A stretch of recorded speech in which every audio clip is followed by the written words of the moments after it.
Assalamualaikum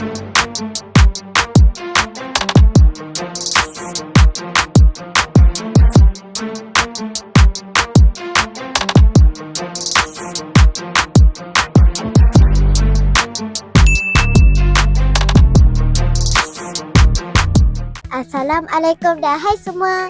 Saya Syazia Dan saya Diasha. Kami dari Sejati Production. Hari ini kami berada di Sekolah Kebangsaan Jati untuk membuat liputan hari pertama persekolahan pada tahun 2026. Betul tu Syazia. Hari ini hari yang sangat istimewa kerana kita akan kembali ke sekolah selepas cuti panjang. Mesti semua rindu kawan-kawan, cikgu-cikgu, makcik kantin, pakcik kantin, tukang kebun. Dah. Itu dah lebih skrip. Ups, terbawa suasana pula.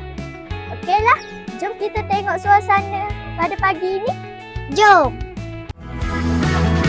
Jika tidak hari ini, mungkin minggu depan.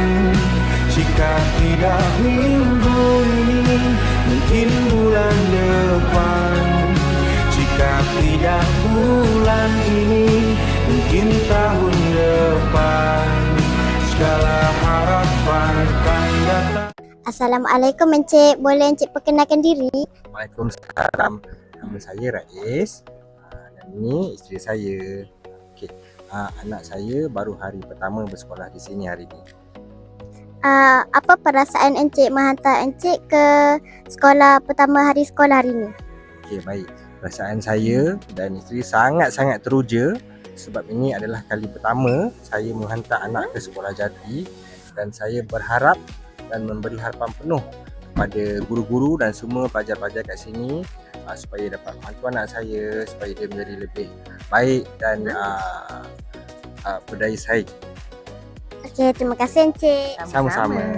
Assalamualaikum Puan. Salam. Boleh Puan perkenalkan diri? Boleh? Saya Lanskoper Nurul Syafiqah Fitri daripada Balai Polis Dapang lah, selaku PPS sekolah. Okey. Boleh saya tanya beberapa soalan untuk Puan? Boleh. Apakah harapan Puan untuk SK Jati pada hari pertama persekolahan hari ini?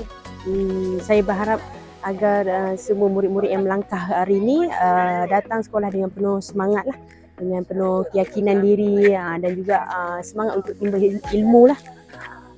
Okey, terima kasih Puan. Sama-sama. Assalamualaikum Puan. Waalaikumsalam warahmatullahi. Apa harapan Puan pada hari ini?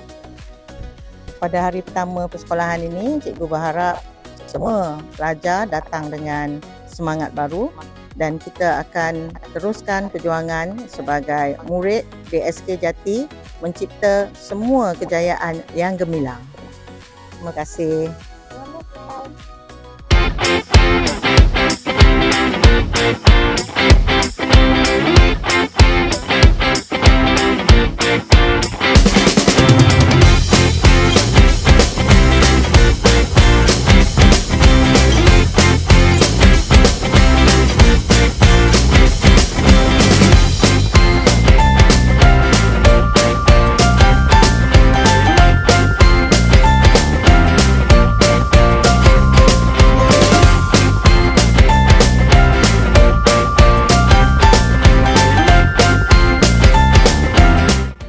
Menariknya suasana pada pagi ini.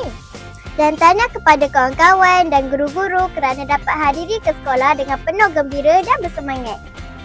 Syazia, kita dah lambat ni nak masuk kelas. Alah.